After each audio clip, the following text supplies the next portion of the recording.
Dan tuan-tuan, satu peristiwa yang berlaku akhir ini, yaitu Epstein File. Apakah di sebaliknya? Tiba-tiba meletup pada 5 Februari lepas. Ketika kita ingin menyambut nisfu Sya'ban, maka pecah file ini. Bahawa kita tahu bahawa perancangan mereka Zionis, bukan Yahudi, tuan. Zionis, bukan Bani Israel. Zionis merancang untuk menjajah dunia dengan berbagai kaedah. Selama ini kita kata konspirasi. Kali ini apa file ini meletup, dia mereka diisytiharkan oleh DOJ mereka, Department of Justice, bahawa apa yang disebut selama ini sebagai konspirasi benar berlaku. Dan pemimpin-pemimpin dunia juga terlibat dengan berbagai jenayah dunia. Dikeluarkan oleh file ini begitu besar, tetapi ini hanya sebahagian kecil. Mereka ada sebab. Sebab yang besar, peperangan. Dan Israel di tempat yang sangat genting. Kalau tidak, mereka tidak akan rilis file ini. File ini maksudnya Israel dan Amerika dalam keadaan yang sangat genting. Senjata terakhir mereka. Dan inilah permainan, sebab apabila kelihatannya Iran akan menghancurkan Israel, Amerika enggan berperang dengan Iran, maka Israel blackmail Amerika, kalau tidak kamu bersama kami perangi Iran, kami akan buka file ini. Dan sekarang dibuka, maksudnya Israel Amerika dalam keadaan yang sangat-sangat genting.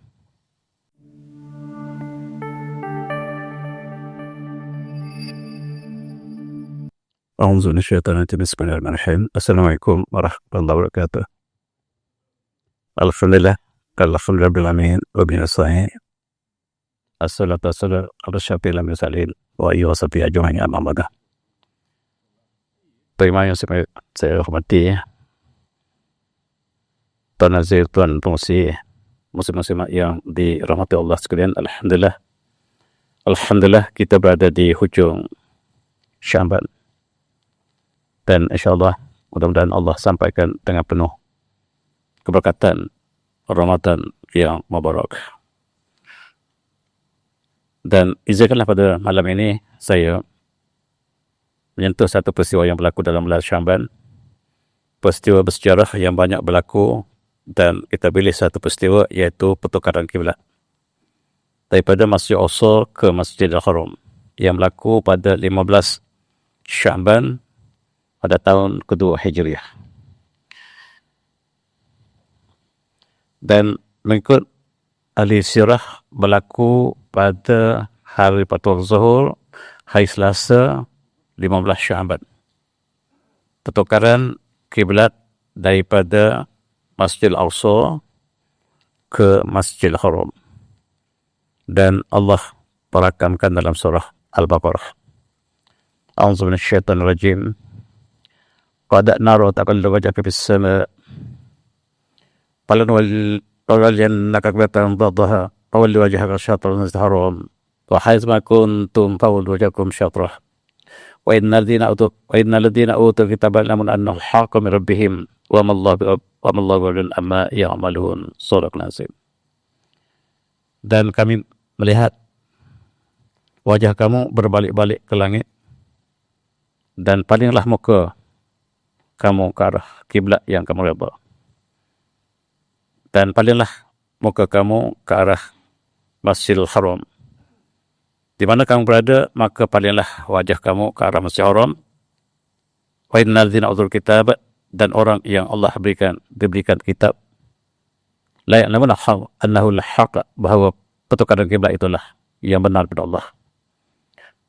Wa ma Allahu bighafilin amma ya'malun, dan Allah tidak lupa dengan apa yang mereka lakukan. Ini peristiwa besar yang berlaku pada bulan Sya'ban, 15 Sya'ban waktu zuhur. Dan dikatakan dalam satu hadis yang diriwayatkan oleh Imam Bukhari, Rasulullah yusalli nahwa Baitul Maqdis 16 syahran atau 17 syahran.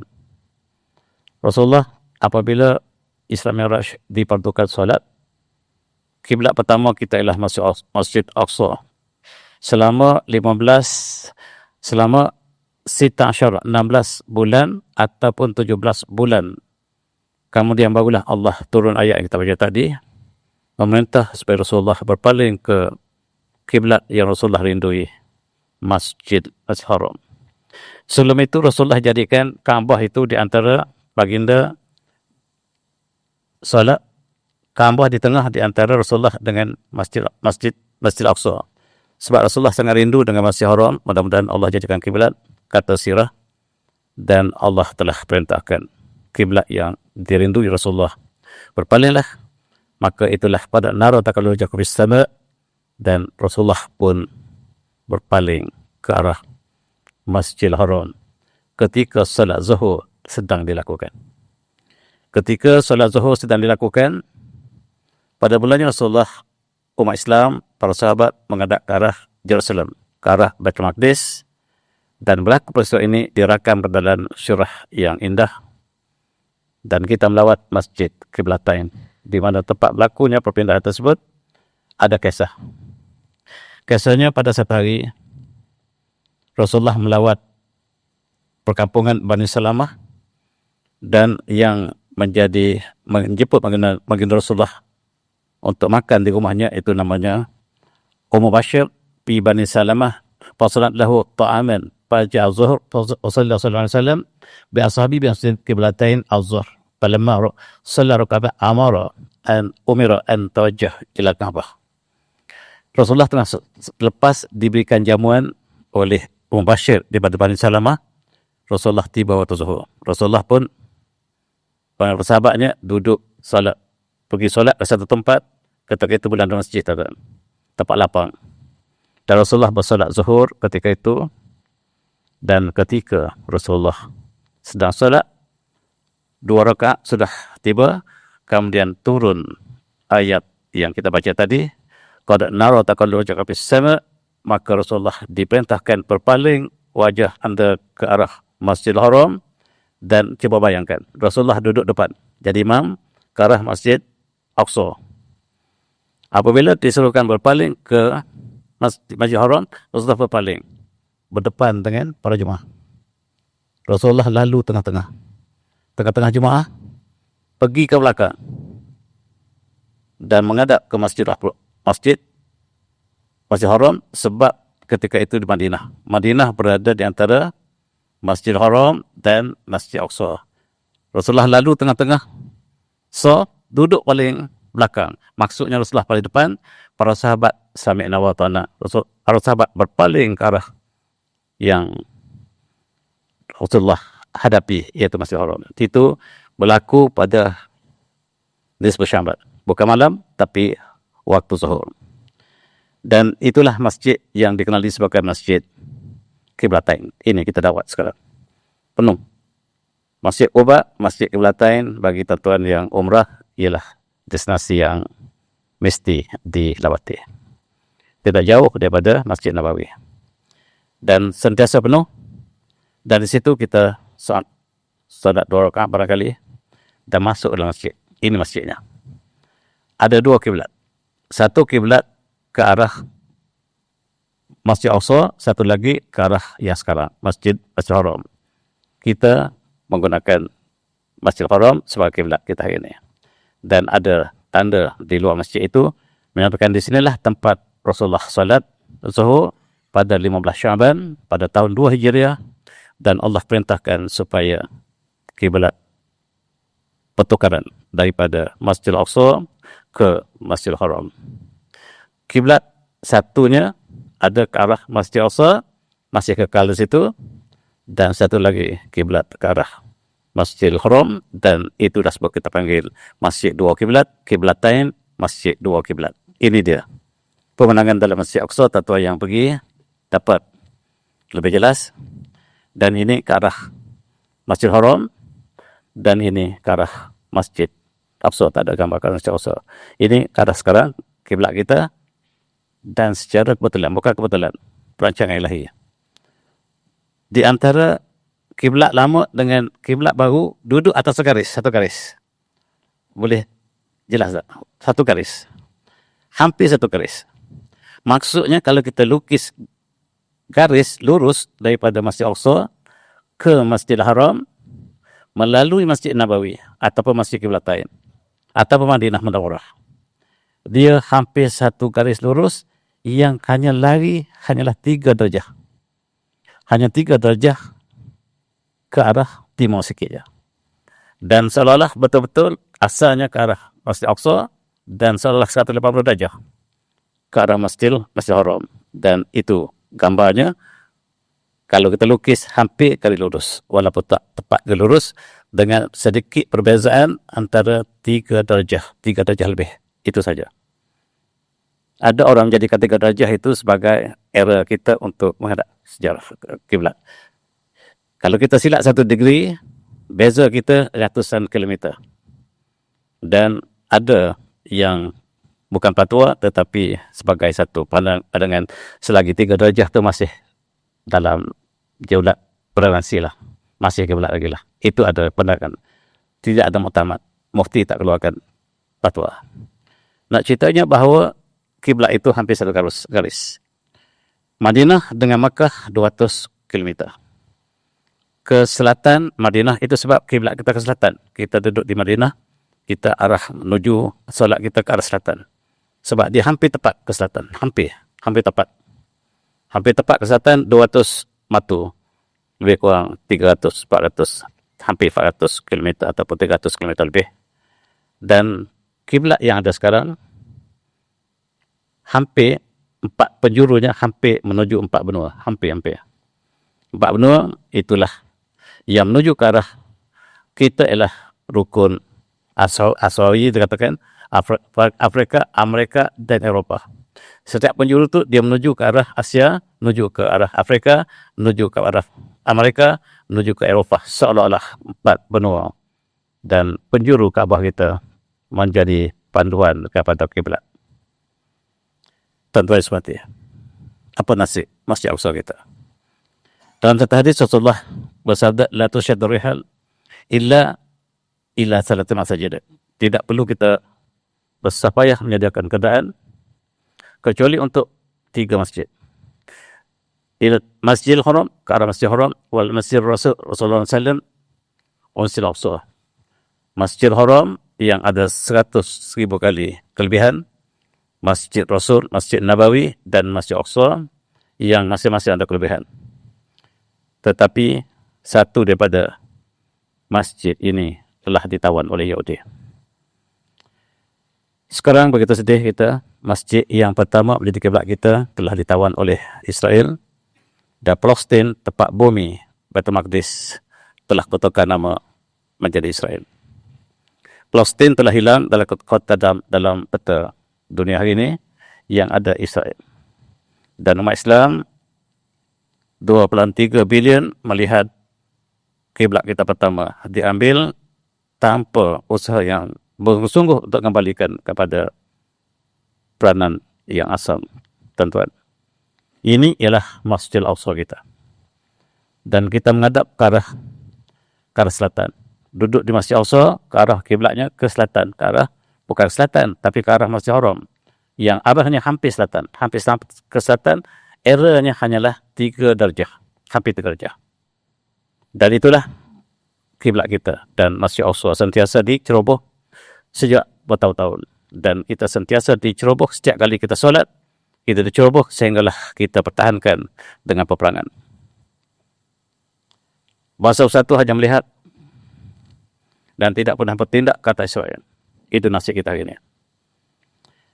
A'udzubillahi minasyaitonir rajim. Wa qadaina ila bani Israil. Wa qadaina ila bani Israil fil kitab la tufsiduna fil ardi marratain wa ta'lunna 'uluwan kabira. Sadaqal azim. Dan kami telah tetapkan bani Israel dalam kitab Taurat bahwa kamu benar-benar akan melakukan kerusakan 2 kali. Dan kerusakan yang melampau batas. Apakah sekarang yang berlaku itu? Apakah dulunya telah berlalu? Ataupun yang sekarang itu yang Allah sebut di sini hanya Allah tahu. Dan mereka mengadakan kerusakan. Kita baru saja lepas minggu Al-Quds. Kita berakhir pada 31 Januari lepas untuk mengingati perjuangan panjang umat Islam membebaskan Masjid Aqsa. Sejak ditawan pada tahun 1967. Maka sejak itulah Masjid Aqsa kita masih terjajah. Dan sejak tahun 1948, apabila Palestin telah diceroboh dan diambil oleh Israel, Maka selama itulah masih asal kita di dalam jajahan yang belum merdeka. Dan bagaimanakah kita ingat umat Islam dibunuh begitu menyedihkan pada tahun 1948. Henry Geni yang kemudiannya dilantik menjadi pesuruhjaya tinggi British di Malaya ialah Yahudi yang ditugas untuk menghancurkan, membunuh umat Islam selama-lamanya. Dia telah membunuh sebanyak 750,000 umat Islam, termasuklah yang dibunuh dan pelarian. Pada tahun 1948, kejayaan yang sangat agung, kata British. British puji Henry Geni sebab berjaya membunuh 750,000 dengan pelarian sekali. Pelarian campur pembunuhan sebanyak 750,000, hampir 1 juta, dan British sangat bergembira.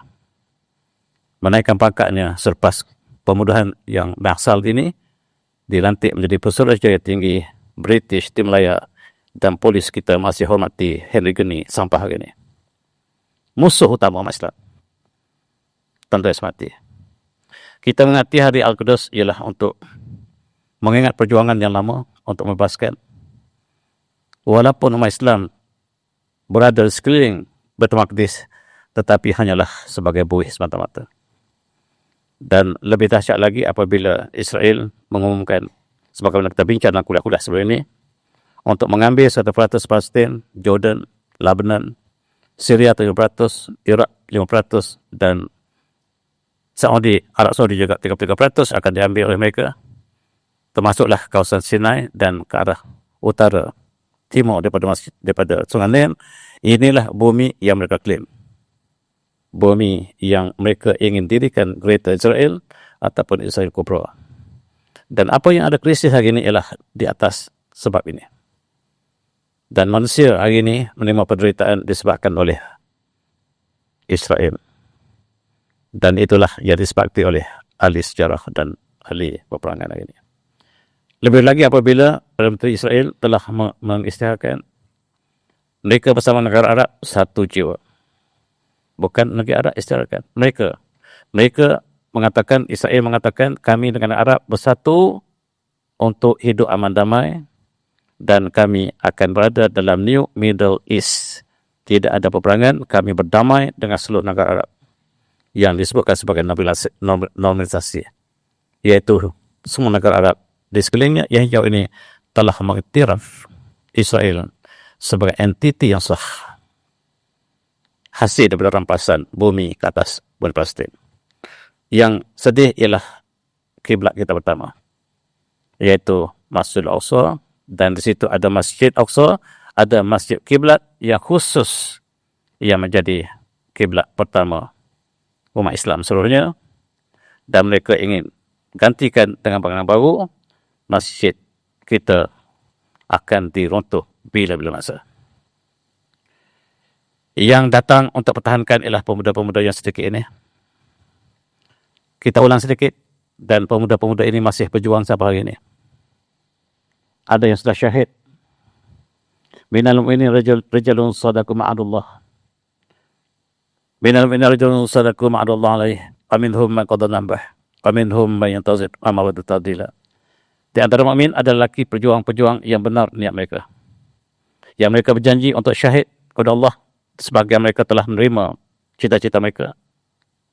Dan sebahagian sedang menunggu giliran. Dan mereka tidak akan menggantikan, menukar niat untuk syuhada. Mereka telah pergi, perjuangan diteruskan. Rakyat biasa, awam di Gaza telah 71,000 yang telah terkorban. Ini catatan yang resmi. Ini data lama. 71,000 yang disetujui oleh Israel dan Gaza tanpa sebarang kesalahan. Kerana pertahankan mereka dibunuh, dan itulah nasib Islam. Tuan-tuan mati, akhirnya mereka mengadakan perdamaian. Diadakan perdamaian di Davos. Sepatutnya peranan ini diambil oleh Bangsa Bersatu. Bangsa Bersatu tidak melakukan tugasnya. Diambil oleh siapa, tuan-tuan?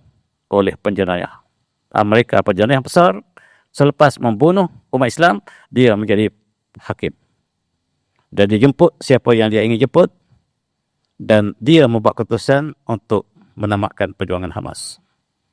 disokong oleh negara yang menyokongnya, kebanyakan negara Arab, termasuk Turki, termasuk Indonesia, yang bersama dengan penjenayah besar ini untuk menjadi hakim kepada Gaza yang dibunuh oleh Israel dengan bantuan mereka.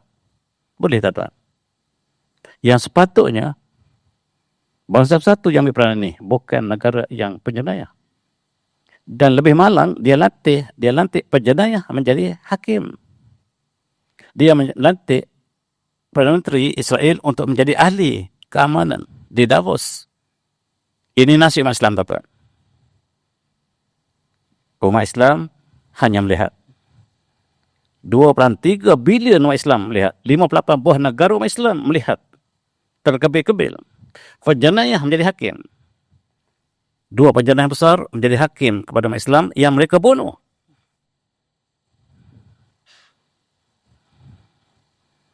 ...59 buah negara yang bersetuju. 50 buah negara Islam dunia bersetuju. Termasuk negara Islam bersetuju. Amerika ambil peranan untuk keamanan. Mereka yang membunuh dan mereka dilantik jadi pengaman. Inilah tuan-tuan yang berlaku. Kemana kaum Islam akan pergi? Mereka telah ciptakan sebuah negara baru bernama Somaliland. Merampas bumi Somalia pula. Ialah untuk memindahkan penduduk Sakibaki pelarian untuk dihantar ke Afrika, dan Gaza akan diserahkan kepada Israel. Dan minyak di luar Gaza telah diserah kepada Mesir. Mesir dan Israel berpakat untuk menghalau penduduk Gaza sebab minyak yang berbilion nilai di pantai Gaza akan diserahkan kepada Mesir. Itu sebab Rafah ditutup. Mesir ada saham dalam peristiwa ini. Kita tinggalkan peristiwa ini, tuan. Kita kembali kepada kiblat kita. A'udzu minasyaitonir rajim. Wa min haitsu kharajta fawalli wajhaka syatral masjidil haram wa innahu lahaqqun min rabbik wa ma Allahu bighafilin amma ta'malun. Dari mana saja kamu keluar, maka solat berpaling ke arah Masjidil Haram, syatral Masjidil Haram. Innahu lahaqqun min rabbik, dan itulah yang hak daripada Tuhan dari kau. Wa ma Allahu bighafilin amma ta'malun. Allah tidak pernah lupa dengan apa yang mereka lakukan, yang kamu lakukan. Ada satu peristiwa tepat yang saya ingin berkongsi. Apabila Islam berkembang ke semenanjung Arab, maka masjid baru harus didirikan. Dan Rasulullah menghantar para sahabatnya untuk sampaikan masjid Islam ke Yaman. Kita ambil satu kes. Bagaimanakah masjid dibina berdasar kepada kiblat ini. Dan masjid yang dibina yang pertama ini ialah Masjid Sana'a di Yaman sekarang. Rasulullah berpesan untuk pembinaan masjid ini. Ini dalam satu hadis ataupun dalam satu sirah dinyatakan bahawa Rasulullah mengutus sahabatnya bernama Wabar bin Yahnas untuk pergi sampai ke Yaman dan bina masjid baru. Masjid pertama maksudnya. Masjid belum ada di Yaman dan Islam telah sampai ke Yaman, maka Rasulullah hantar sahabatnya bernama Wabar bin Yahnas dan bina masjid di sana. Dan disebut oleh Rasulullah tentang kiblatnya. Untuk membina masjid itu, pastikan kiblatnya ke arah kiblat, iaitu maksudnya ke arah Masjidil Haram.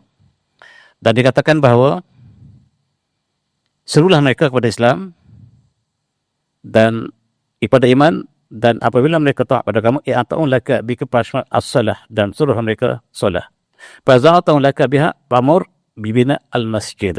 Apabila mereka telah Islam, menerima Islam, dan binalah masjid untuk mereka. Maksudnya untuk orang Yaman, di manakah yang kamu harus bina, kata Rasulullah? Kamu pergi cari satu tempat di Yaman, nama dia Kebun Bazan, Bustan Bazan. Kamu pergi cari satu tempat bernama Bustan Bazan. Rasulullah tak pernah pergi ke Yaman. Rasulullah tak pernah pergi Yaman, dan Rasulullah sebut pada sahabat ini, kamu pergi cari Bustan Yaman, Bazan. Kamu ini duduk di Kebun Bazan itu, kamu lihat ke bukit. Satu bukit namanya Bukit Din. Lihat satu batu. Pamur bibina masjid lahum fi bustan bazan min sahrah allati fi asli ghamdan wastaqbil bihi al-jabal alladhi yaqalu din. Kamu cari satu batu, kamu masuk dalam kebun Bazan, cari satu batu dan duduk atas batu tu.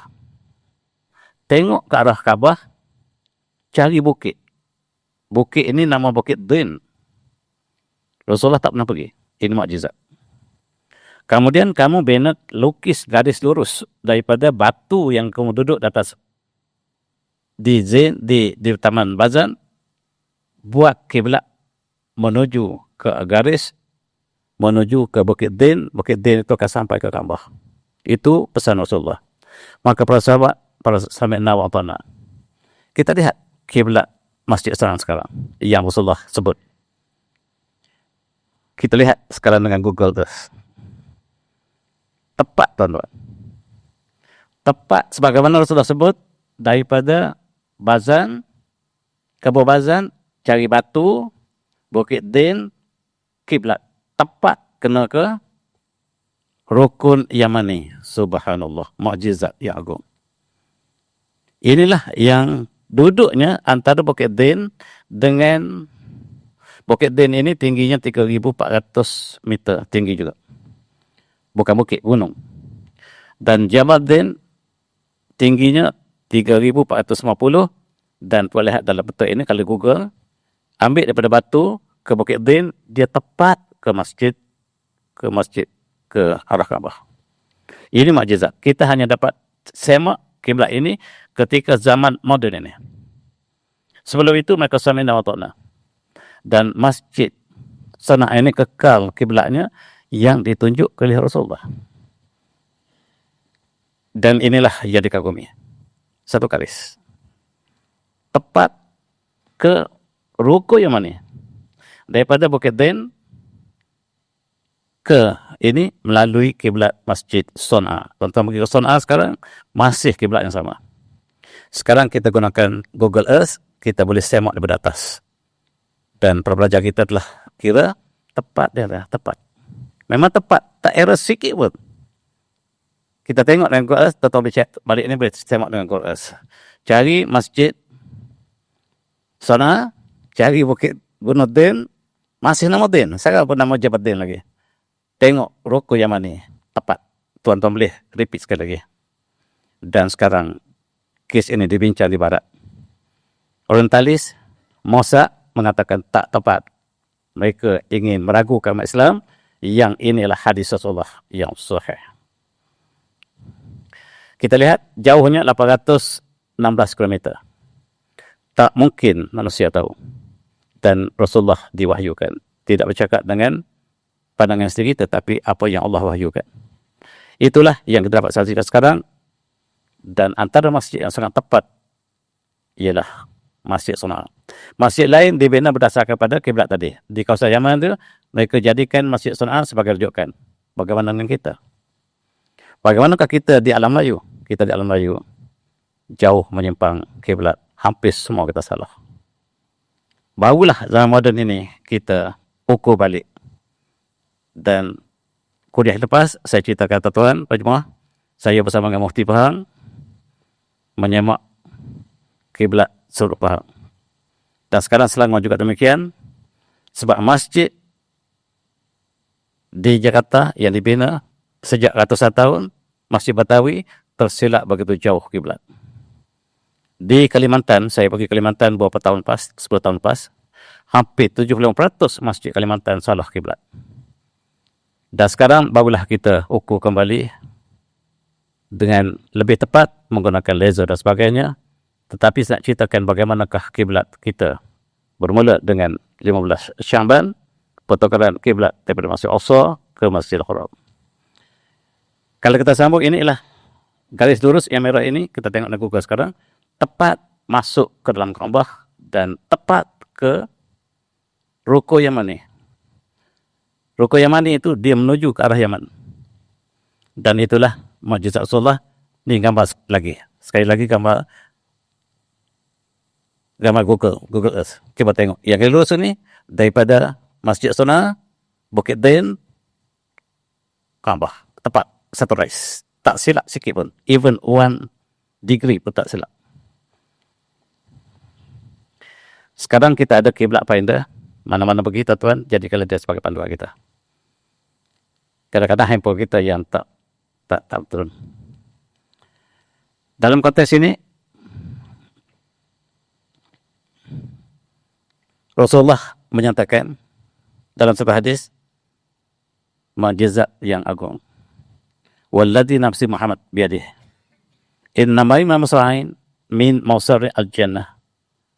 Lakuma baina Makkah wa Hajar atau kama baina Makkah wa Busra. Rasulullah memberi berita gembira bahawa pintu surga yang disediakan kepada kamu di akhirat nanti. Masari ini saya rasa pintu. Ataupun ni ruang makan pintu ni. Masari daripada dua ruang pintu ini, luasnya pintu masuk ke surga ini seluas jarak daripada Mekah ke Hajar ataupun daripada Mekah ke Busra. Tahu, Mekah ke Hajar tu di Kuwait, di kota sekarang. Dan Busra ni di Syam. Rasulullah kata luas pintu syurga itulah. Subhanallah, syurga luas tuan. Berapa ratus kilometer. Dan yang menariknya, bila ada Google sekarang, kita cek jarak antara Mekah dengan Hajar, Mekah dengan Busra tepat sama. Rasulullah tidak bercakap dengan diri dia. Dia bercakap dengan wahyu yang Allah berikan. Rasulullah menceritakan bahawa pintu syurga itu, saya harap betul. Masrah ini adalah pintu, saya harap. Ialah di antara Mekah dengan Hajar, itu luas pintu kita. Kalau pintu seluas itu tuan, syurga luas mana? Subhanallah. Dan setiap mukmin ada dua syurga. Yang dalam surah Ar-Rahman beritahu kita. Ada dua jannah. Ini diukur, sekarang kita ukur. Yang jarak yang Rasulullah sebut pintu syurga seluas itu. Kita lukis, letak Mekah dengan kompas kita lukis, dia lalu dua-dua tempat Hajar dengan Busra, dia lalu satu titik. Mukjizat demi mukjizat. Dalam kes Rasulullah sebut dalam konteks ini. Dan siapakah Bazan? Yang Rasulullah sebut Bazan itu siapa dia sebenarnya? Rasulullah kenal ini. Ada kisah. Kisahnya saya ke belakang sekejap. Kisahnya Rasulullah utus surat kepada Kisra, Maharaja Kisra Parsi. Sampai surat dikoyak 4 oleh Kisra. Ni, koyak surat. Dan sangat marah. Kisahnya panjang tuan. Surat berbunyi min Muhammadin Rasulullah sallallahu alaihi wasallam ila Kisra Hazimun Farsid salamu ala man tamal huda wa anabillah wa rasulih wa asyhadu an la ilaha illallah wahdahu la syarika lah wa anna Muhammadan abduhu wa rasuluh uduka bid'atil Islam fa inni ana Rasulullah ila an-nas kaffah liyun zaman kan hayya wa hirqa ala al-kafirin faslim taslam. Fa'inna baitafa'inna ismun al-mujus alaik. Ini surah Rasulullah. Surah ini daripada Muhammad sallallahu alaihi wasallam kepada Kisra, pemimpin Parsi, sejahtera ke atas mereka yang menerima petunjuk. Dan beriman pada Allah dan menyaksikanlah bahawa Rasulullah tiada Tuhan melainkan Allah dan Muhammad ialah hamba-Nya dan Rasul-Nya. Dan saya seru anda wahai Kisra kepada Islam. Islam, anda sejahtera. Dan sekiranya anda menolak seruan ini, maka ketahuilah seluruh dosa orang Majusi akan tertanggung ke atas belakang anda. Itu surah Rasulullah. Dan surah ini dihantar oleh seorang sahabat bernama Abdullah bin Hazafah. Dan bila sampai surah itu, dikoyak oleh Kisra. Kisra begitu marah. Siapa yang berani menembus saya? Siapa yang berani? Siapakah orang ini, Muhammad ini? Dia tulis surat. Tangkap Muhammad, hidup atau mati. Dia tulis kepada Bazan. Itu cerita Bazan. Bazan ialah gubernurnya di Yaman. Dia kata, wahai Bazan, pergi cari Muhammad, tangkap, bawa ke sini. Panjang kisah tuan. Saya tak baca satu persatu. Kemudian Bazan memilih 2 orang ahli gusti yang tergagah di Yaman. Pergi cari Muhammad, bawa dia balik ke Yaman dan hantar ke Parsi. Sebab raja kita ingin memberikan hukuman. Wazubillah. Ini ialah Kisra. Ini uang emas gambar Kisra, itu Kisra. Yang utus Bazan, utus surat kepada Bazan, pergi tangkap Muhammad sallallahu alaihi wasallam. Alhamdulillah. Maka dua orang ini dengan angkuhnya masuk cari Rasulullah Madinah. Ini kisah dia. Akhirnya bertemu dengan Masjid Nabawi. Rasulullah berada dengan para sahabat.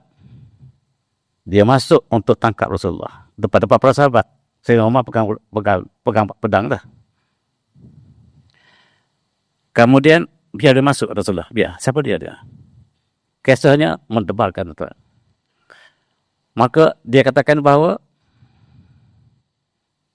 kami datang ada hajat untuk menangkap Tuan. Kemudian dia masuk ke dalam masjid Rasulullah. Rupanya ulama dakhala ala Rasulullah sallallahu alaihi wasallam wa qad halaqa lihahuma wa afiya shawaribhuma faqarhu an-nazar ilayhuma wa wazahu dhalika lahuma wa qad asyara bi'ajhihi illa al-janib al-akhar hatta la yanzur ilayhima. Ceritanya bila dia masuk Rasulullah berpaling. Berdua-dua masuk Rasulullah berpaling belakang. Sebab Rasulullah benci tengok muka dia. Sebab mukanya misal tebal. Janggut licin macam perempuan. Rasulullah benci.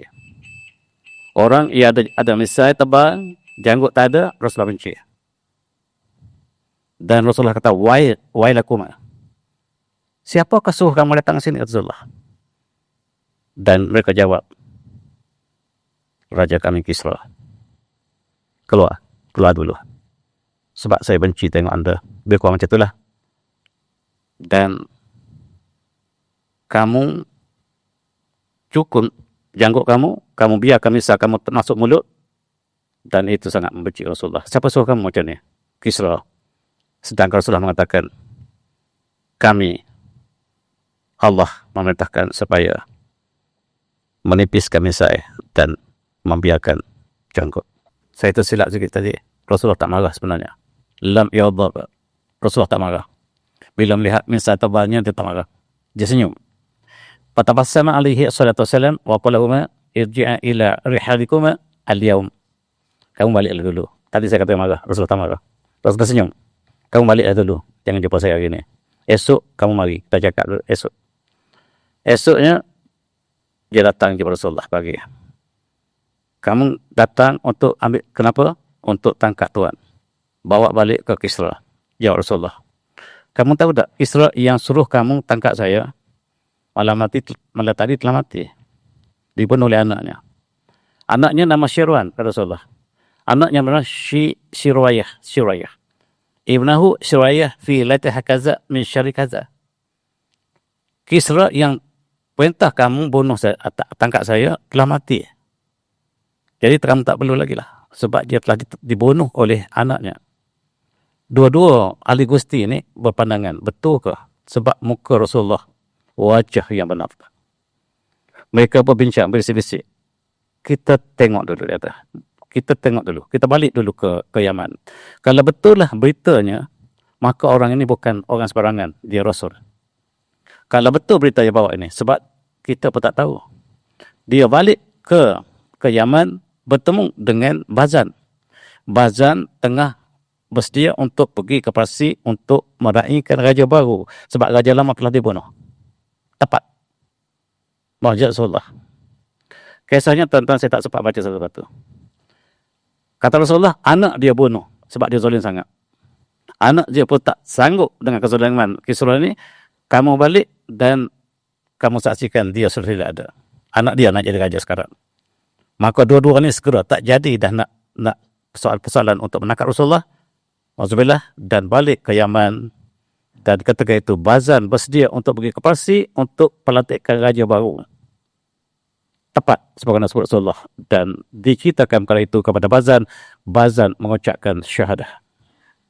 Bazan antara yang pertama meluk Islam di Yaman, dan Rasulullah suruh pergi ke kebun Bazan buat masjid di situ.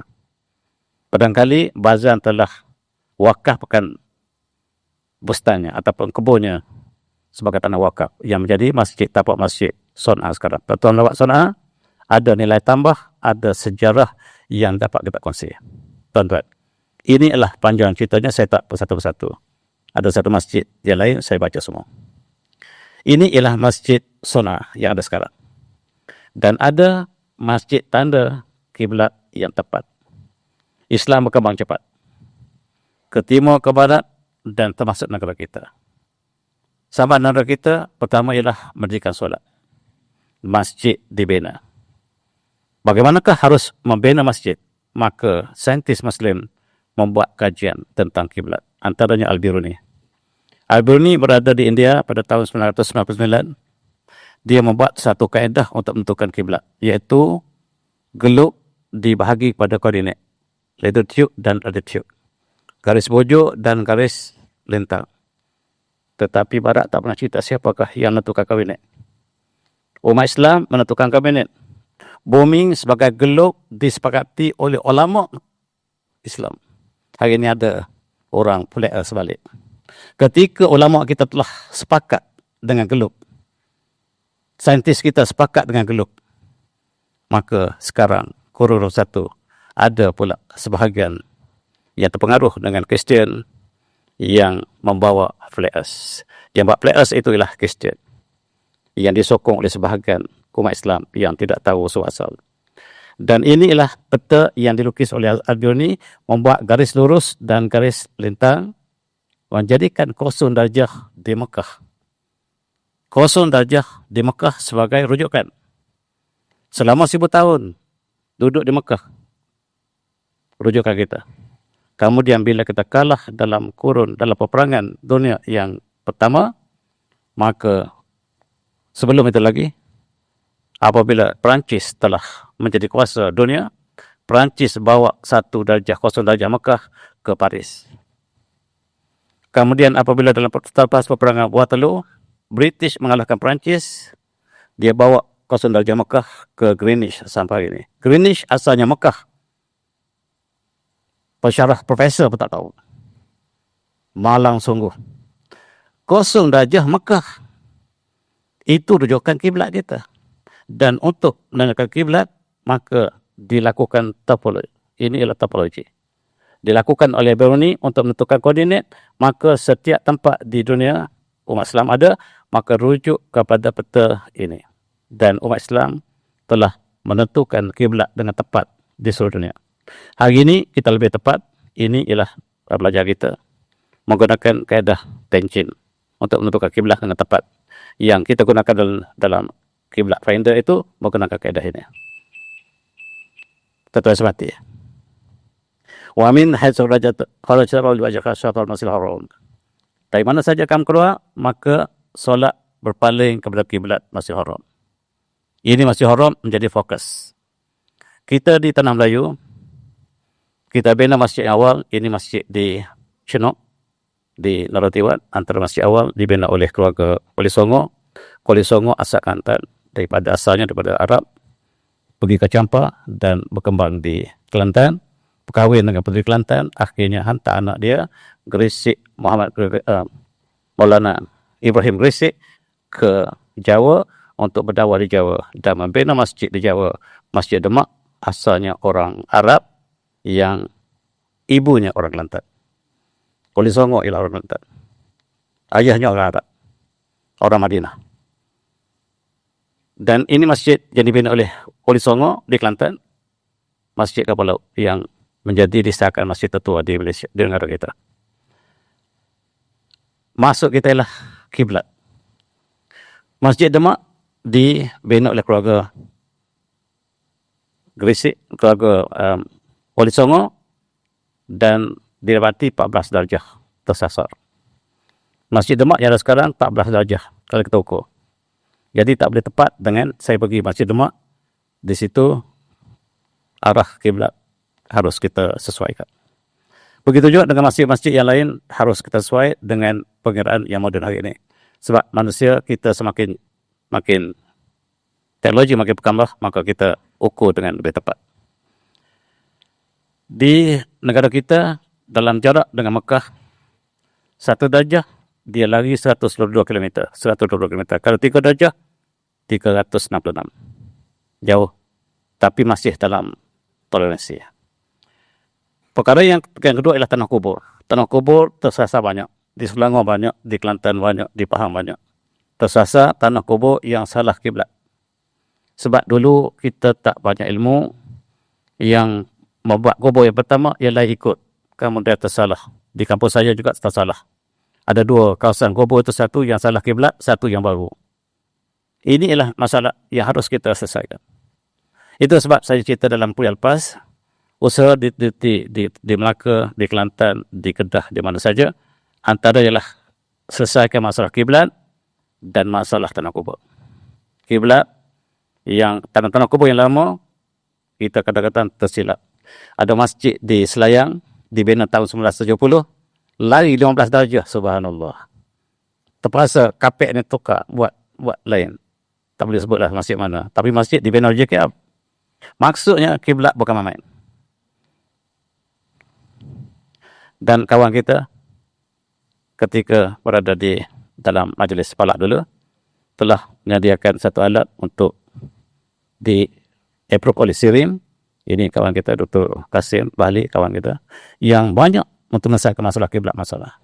Terima kasih. Alhamdulillah sebahagian daripada umat Islam cuba menyelesaikan masalah dengan kita. Naik kapal terbang. Juga kita dalam majlis, dulu saya dalam majlis palak negara di bawah JAKIM, kami bincang dalam naik kapal terbang, macam manakah kiblat dan sebagainya. Dan kiblat, alhamdulillah kita ada arah yang tepat sekarang berandukan pada navigasi kapal terbang, dan dia arah Mekah di bawah, tapi kita arah yang selain kita. Bagaimanakah kita solat?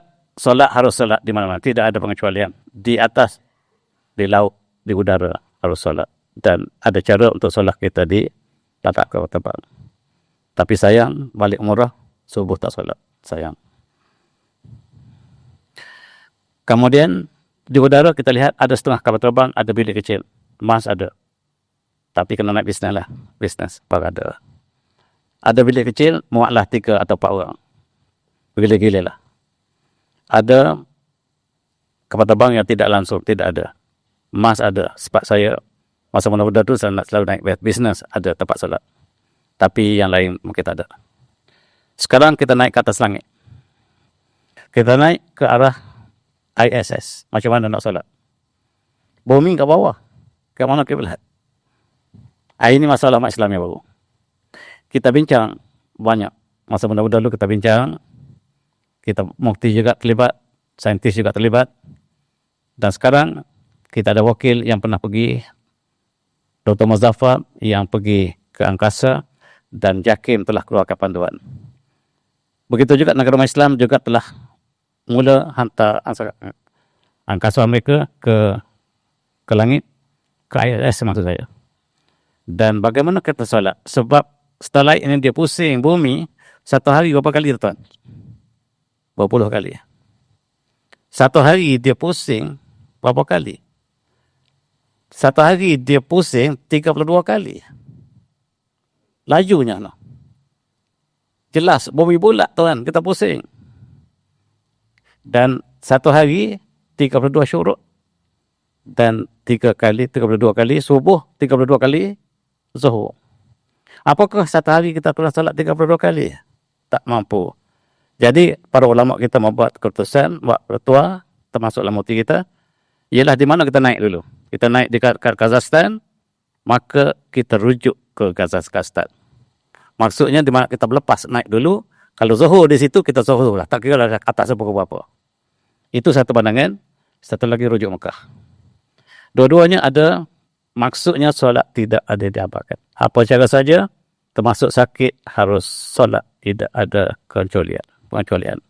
Inilah umat Islam daripada Dubai yang menceritakan bagaimana kehidupan di ISS yang harus solat berdasarkan kepada tempat kita meluncur, tempat kita take off, masa kita naik ke ISS dulu. Dalam konteks umat Islam ialah di Kazakhstan. Dan daripada atas kita lihat gambar Mekah yang sungguh syahdu. Mekah dan Madinah diambil gambar begitu syahdu. Putih, gemilang sampai ke langit. Tidak ada kota di atas muka bumi, termasuk Tokyo, termasuk London, tak ada yang putih bersih.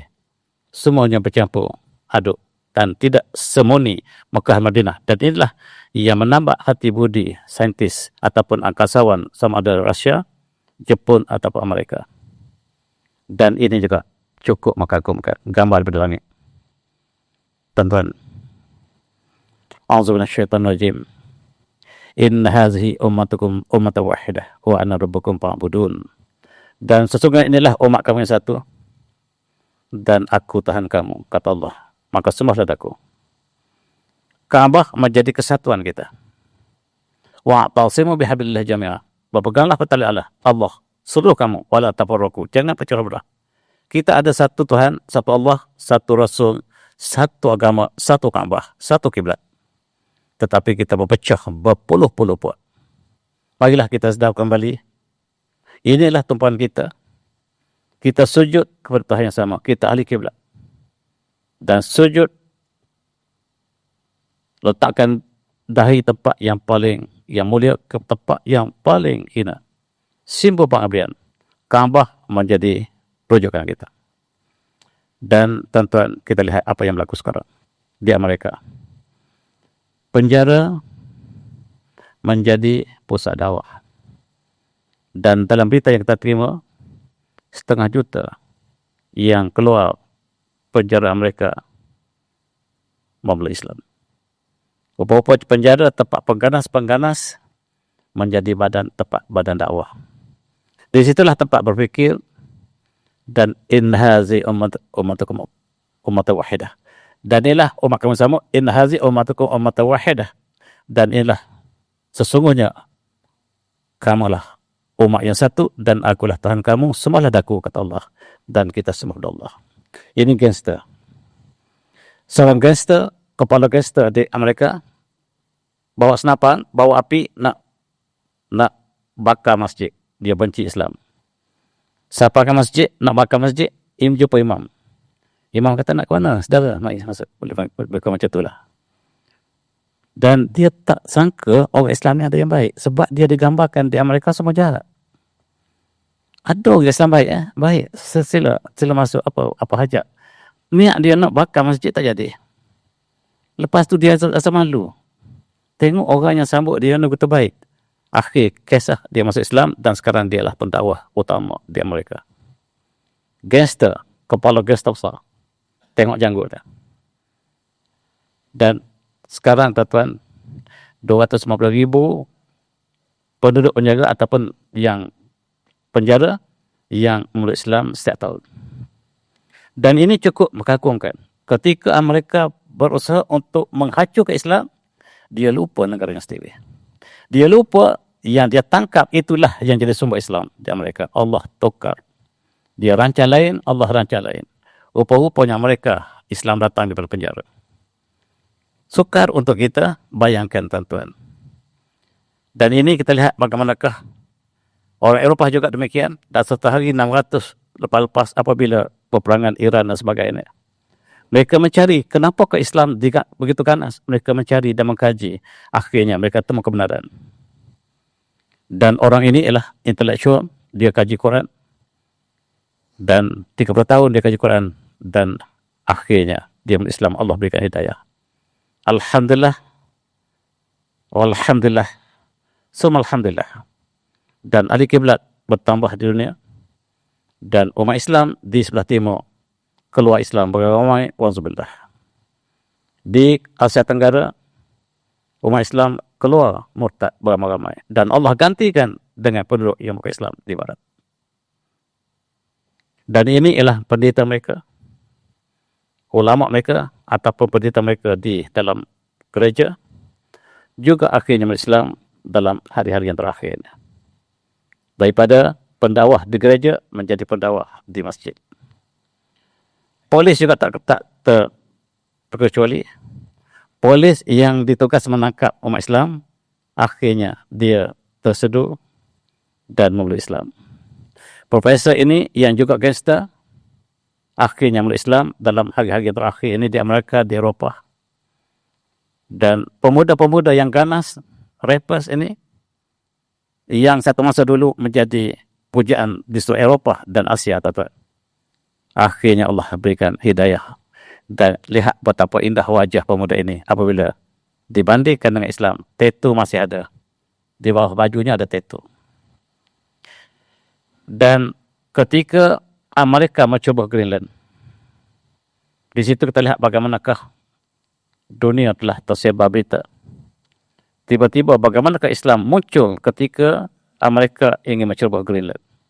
Sweden, negara yang berhampiran dengan Greenland, budak-budak baru tahu Islam. Ini berita baru 50. Budak-budak kanak-kanak sekolah masuk Islam. Baru tahu ada Islam di atas muka bumi ini. Dia tak pernah tahu. Dan inilah tugas kita. Kiblat, bila mereka Islam, maka mereka solat kiblat yang sama. Inna salatakan al-Madinah kitaban mawquta. Di mana sekarang? Kita lihat di kutub utara, di Arktik, di Antartika. Di mana kita berada, kita solat. Sayang kalau kita tempat negara yang mewah ini tak solat. Masuk ke stadium, tengok bola sepak, sejak asar sampai tengah malam, asar, maghrib, isya, tak solat. Kenapa tak solat, dek? Kat rumah pun tak solat. Dia kata, tak solat. Ayah tak solat. Tak suruh. Ayah pun tak solat. Selesai. Itu ialah suasana kita di negara kita. Sedangkan kita lihat Eropah sekarang bertukar. Tengok, mereka solat di atas salji. Budak darjah 1, darjah 2. Allah tukar. Bila pemuda-pemuda Indonesia terkinja-kinja ada sedia. Dan katanya ada peristiwa besar akan diadakan di Bukit Bintang bulan 5 ini. Pemuda-pemuda akan berkumpul. Dan lihat pemuda-pemuda. Bukan pemuda. Kanak-kanak yang belum 7 tahun. Sekarang solat atas saja. Ke mana? Sweden. Allah tukarkan mereka. Dan kita tak boleh bayangkan. Tuan-tuan, cucu kita tak solat 11 tahun. Rasulullah suruh kita pukul. Tak boleh, cikgu kata tak boleh pukul. Siapa pukul, cikgu kena pukul. Ini kita pandai-pandai. Tengok anak-anak di Sweden. Solat atas salji. Di mana saja kita berada, solat ada masa dia. Tidak ada pengecualian. Dan tuan-tuan, satu peristiwa yang berlaku akhir ini, yaitu Epstein File. Apakah di sebaliknya? Tiba-tiba meletup pada 5 Februari lepas. Ketika kita ingin menyambut di 10 Syaban, maka pecah file ini. Bahawa kita tahu bahawa perancangan mereka Zionis, bukan Yahudi, tuan. Zionis, bukan Bani Israel. Zionis merancang untuk menjajah dunia dengan berbagai kaedah. Selama ini kita kata konspirasi. Kali ini apabila file ini meletup di Amerika, diisytiharkan oleh DOJ mereka, Department of Justice, bahawa apa yang disebut selama ini sebagai konspirasi benar berlaku. Dan pemimpin-pemimpin dunia juga terlibat dengan berbagai jenayah dunia. Dikeluarkan oleh file ini begitu besar, tetapi ini hanya sebahagian kecil. Mereka ada sebab. Sebab yang besar, peperangan. Dan Israel di tempat yang sangat genting. Kalau tidak, mereka tidak akan rilis file ini. File ini maksudnya Israel dan Amerika dalam keadaan yang sangat genting. Senjata terakhir mereka. Dan inilah permainan. Sebab apabila kelihatannya Iran akan menghancurkan Israel, Amerika enggan berperang dengan Iran, maka Israel blackmail Amerika, kalau tidak kamu bersama kami perangi Iran, kami akan buka file ini. Dan sekarang dibuka, maksudnya Israel Amerika dalam keadaan yang sangat-sangat genting. Dan Mufakir Rusi, seorang Yahudi Rusia, mengatakan bahawa inna nazariyah itizaz Israel litram bi'ida bediat istin. Di faedah ini, lima hikmat Iran hiya nazarta wa yuqah al-atruq.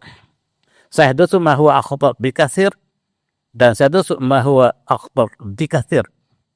Nak terjemah katakan. Ini satu tindakan yang bodoh. Tindakan Israel yang paling bahaya, yang menyebabkan Israel akan pupus daripada muka bumi. File ini dipecahkan oleh Israel tujuan untuk hancurkan Iran, tetapi yang bakal hancur ialah Israel. Bukan saya kata, dia kata. Macam mana? Panjang perbahasannya. Ini maksudnya Israel akan musnah. Kita harap Masjid Al-Aqsa akan dibebaskan. Perjuangan diteruskan. Selama ini yang dikatakan sebagai konspirasi. Mereka meletakkan Iran, mereka letakkan Afghanistan, Pakistan, negara Islam yang berjanggut, ini pengganas. Dan Amerika lah sebagai negara demokratik. Perjuangkan keamanan, keadilan. Rupa-rupanya terbalik. Yang melakukan jenayah ialah kumpulan pemimpin dunia. Eropah dan Amerika. Bukan kita kata, DOJ kata. Amerika yang keluarkan berita ini. Bagaimanakah konspirasi sama ini? Satu contoh, Hollywood. Yang ditubuh khas oleh Zionis untuk mencemarkan Islam sejak puluhan tahun, ratusan tahun. Dan ini ialah pelakon yang hebat. Contohnya, Van Damme ini dipuja oleh pemuda dunia. Allah berikan hidayah. Dan dia menceritakan apabila dia diminta untuk jadi hero, mengurut ke Islam dalam filem Hollywood, dia tanya, kenapakah kita harus bermusuh dengan Islam? Sejak itu dia becak. Dan dia terfikir, Allah berikan hidayah, dia masuk Islam. Sejak masuk Islam, dia tak pernah berlakon lagi. Tak ada siapa yang jemput dia berlakon. Sedangkan sebelum Islam, dialah pelakon yang sangat dipuja seluruh dunia. Ini dipecah daripada fail yang sama. Dan baru kita tahu apa yang mereka lakukan dalam muslimin, yuharibul Islam, wa yuqatilu ba'duhum ba'dha. Bihajannahum yuharibu al-irhab. Kita gambarkan Islam adalah ganas. Kita ciptakan ISIS, Daesh, dan Qaeda. Kemudian kita suruh mereka ganaskan dia mereka. Dan kita tuduh Islam yang ganas. Rupa-rupanya ISIS ini mereka. Dan baru pecah. Bila pecah fail besar ini, baru kita tahu jalan muslimin yuharibu al-Islam. Supaya orang Islam sendiri musuh Islam. Itu sebab ISIS yang dia hancurkan ialah negara Islam. Tak pernah sentuh Israel. Selama ini kita kata konspirasi. Benar. Yang bunuh presiden mereka sendiri, John F. Kennedy dan Abraham Lincoln, dalam fail ini mengatakan mereka yang bunuh, Israel yang bunuh, Zionis yang bunuh. Selama ini konspirasi, sekarang benar.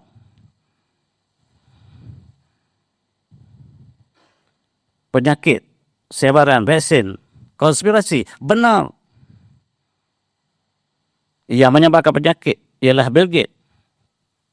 Bill Gates ingin melancarkan vaksin supaya setiap orang ambil vaksin ada sijil. Siapa tak ada vaksin tak akan diberi akan satu kad. Kad ini untuk bank. Siapa yang tak vaksin tak boleh berkomunikasi dengan bank. Seluruh dunia. Selama ini konspirasi benar. Bila Epstein keluar, semuanya pecah. Kenapa mereka pecah? Mereka sangka menguntungkan mereka untuk mengalahkan Iran, rupa-rupanya kehancuran bagi mereka. Bukan saya kata, Rusia kata tadi. Dan ini rappers, ialah influencer barat. Dia mengatakan, kenapakah Epstein ini dibunuh?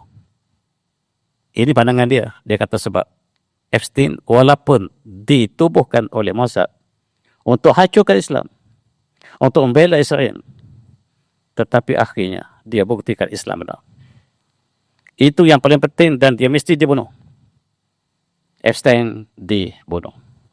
Bukan saya kata, influencer ini kata. Tuan tengok dalam banyak dalam medsos, dia banyak bercakap sekarang. Dia asalnya ialah etis yang berjuang untuk Islam, pemuda yang masih muda lagi. Dia mengatakan itu sebab kain Kaabah dia bawa sebab mereka melakukan upacara syaitan. Dan apakah kesan kepada Epstein sendiri? Bahkan ada juga yang membuat tomahan ataupun dakwaan bahawa Epstein Muslim. Ini tak dapat kita buktikan. Tak tolak dan tak terimanya. Ini adalah dakwaan semata-mata. Itu sebabnya dibunuh. Katanya dia bunuh diri, sebenarnya tak mungkin dia bunuh diri. Dan dia telah berpaling tadah. Itu sebab dia ditiadakan dalam pulaunya. Dia ditangkap. Dan kemudian disebarkan untuk tujuan menentang Iran. Sebab mereka sudah melihat bahawa mereka tidak dapat menentang Iran. Ia disokong oleh Rusia dan China. Dan ada yang mengatakan dia masih hidup. Ini semuanya tak boleh. Tak ada bukti sama sekali. A'udzubillahiminasyaitanirrajim. Yuridu nalitubunallahi bi'abhim. Mereka ingin padamkan cahaya Allah dengan mulut mereka. Wallahu mutimul bisi walau karihal kafirun. Dan Allah akan menyempurnakan cahayanya walaupun dibenci oleh orang kafir. Sekarang apabila mereka memerangi Islam, mereka katakan Islam ganas, mereka ciptakan Al-Qaeda, mereka ciptakan Daesh, ISIS, mereka ciptakan berbagai-bagai nama untuk berbuat Islam, dan Islam bertambah 400%. Islam bertambah di Amerika, di Eropah 400%. Ini mereka tak pernah fikirkan. Mereka ingin hancurkan di tempat negara Islam. Di kawasan Timur Tengah mereka ingin hancurkan negara Islam. Tetapi mereka lupa negara mereka sendiri.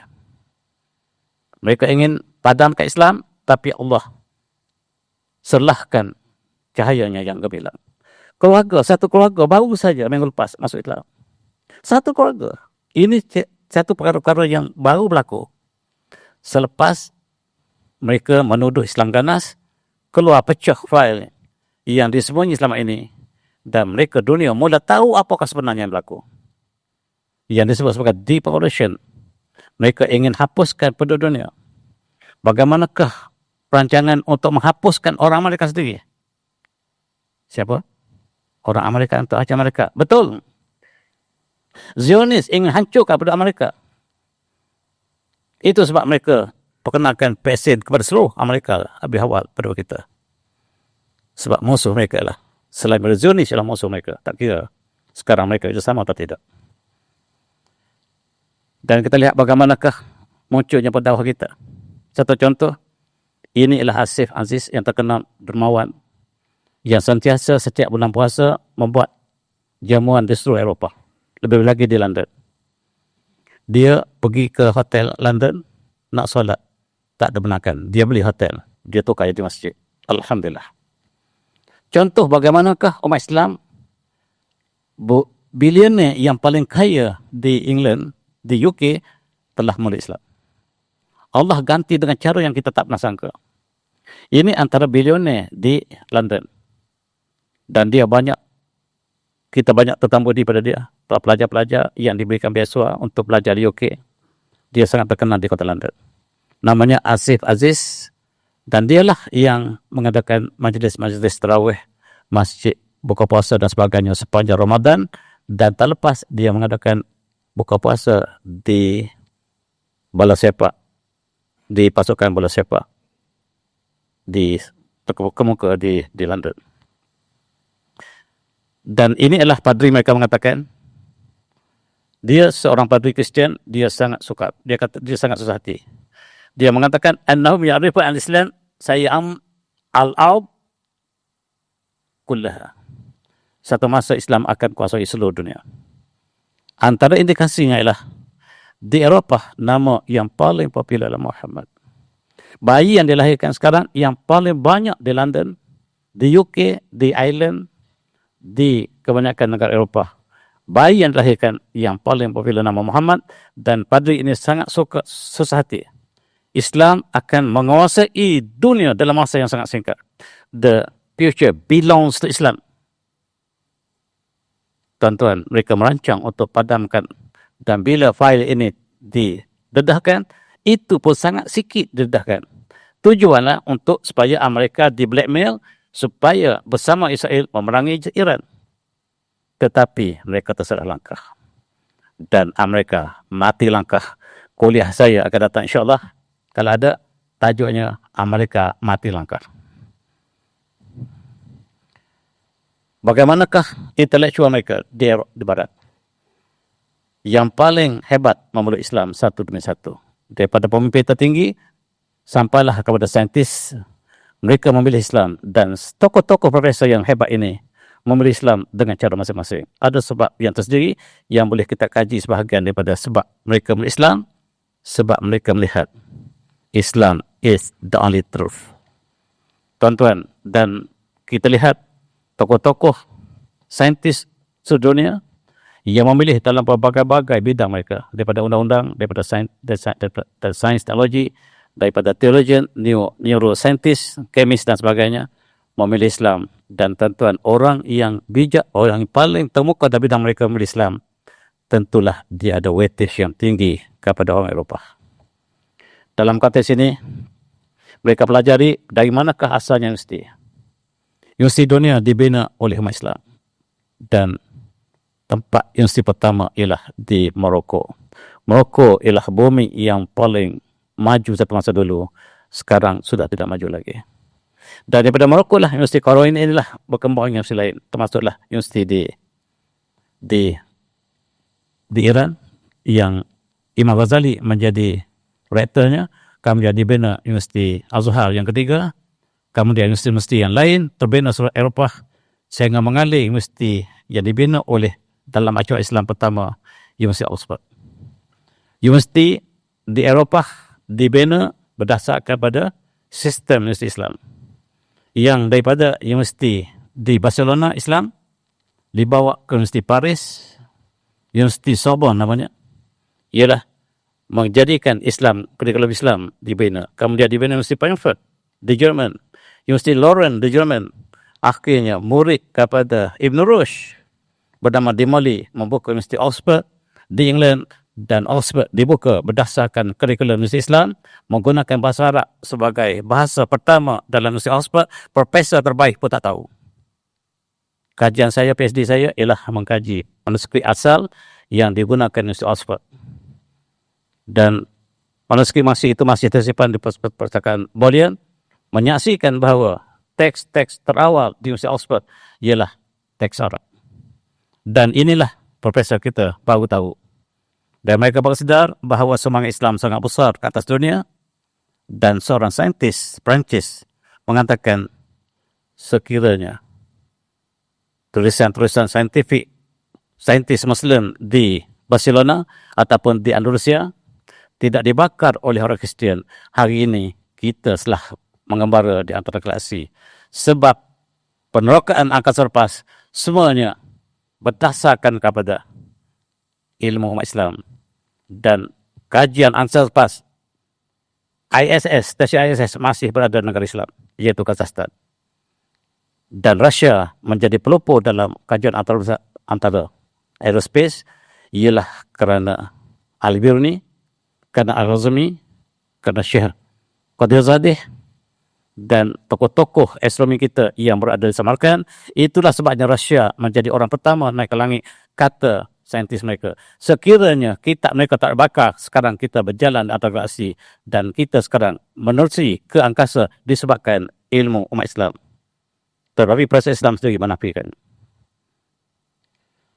A'udzubillahi minasyaitonir rajim. Huwallazi arsala rasulahu bil huda wal haqq liyuzhirahu 'ala dini kullih wa kafa billahi syahida. Dan dialah Allah yang mengutuskan Rasul dengan petunjuk dan agama yang benar, yang agama ini bakal mengatasi seluruh agama lain. Allah janji liyuzhirahu 'ala dini kullih. Islam akan prevail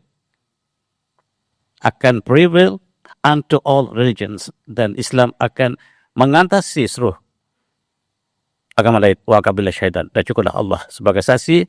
Dan itulah barangkali kesimpulan kita kuliah pada malam ini.